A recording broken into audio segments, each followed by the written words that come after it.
देखो 11 अप्रैल 1955 एक plane Hong Kong से इंडोनेशिया के लिए टेक ऑफ करता है और प्लेन में कुल 19 लोग सवार थे, लेकिन उन 19 लोगों में से एक आदमी गायब था। वो था चाइना का प्रीमियर जोहू इनलाई। और अजीब बात यह है कि जिस आदमी को मारने के लिए प्लेन में बॉम्ब रखा गया वो उस फ्लाइट में था ही नहीं। और जब बाद में इन्वेस्टिगेशन हुई तब पता चला ये कोई क्रैश नहीं, ये एक असैसिनेशन अटेम्प्ट था। और ये कहानी है कश्मीर प्रिंसेस की। देखो 1955 में दुनिया कोल्ड वॉर के प्रेशर में थी। चाइना और ताइवान के बीच रिलेशन बिल्कुल टेंस था और इसी दौरान इंडोनेशिया के एक बंडुक सिटी में एक इंटरनेशनल कॉन्फ्रेंस होने वाली थी, बंडुक कॉन्फ्रेंस। और इस कॉन्फ्रेंस में एशिया और अफ्रीका के कई कंट्रीज के लीडर्स पार्टिसिपेट करने वाले थे, जिनमें चाइना के प्रीमियर जोहू इनलाई भी शामिल थे। और उन्होंने इंडोनेशिया पहुंचने के लिए एयर इंडिया का एक Lockheed L749 constellation aircraft arrange किया और जिसका नाम था कश्मीर प्रिंसेस। लेकिन कॉन्फ्रेंस के लिए निकलने से पहले जोहू इनलाई ने अपना ट्रैवल प्लान चेंज कर दिया और वो उस एयरक्राफ्ट में बोर्ड ही नहीं हुए। बाकी पैसेंजर और क्रू को इसका अंदाजा भी नहीं था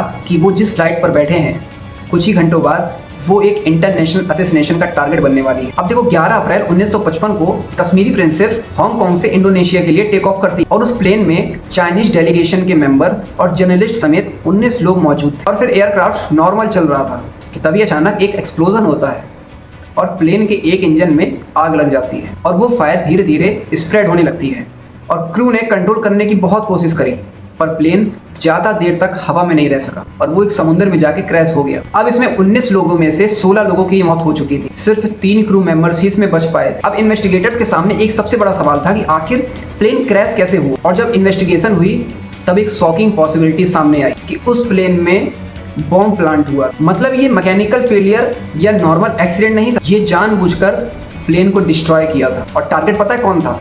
जोहू इनलाई। अब ये पूरी इन्वेस्टिगेशन हांगकांग पहुंचती है और बात की हिस्टोरिकल रिसर्च और अचीवेबल एविडेंस ने इस पूरे प्लॉट क्यूमिंगटॉन लीड इंटेलिजेंस ऑपरेटिव से कनेक्ट किया। उस वक्त क्यूमिंगटॉन ताइवान में बेस्ड था और कम्युनिस्ट चाइना के बीच इंटेंस कॉन्फ्लिक्ट चल रहा और इसी वजह से जोहू इनलाई को टारगेट करने की पॉसिबिलिटीज को सीरियसली इन्वेस्टिगेट किया गया। अब सोचो पूरा प्लान किस आदमी को मारने के लिए बनाया गया था?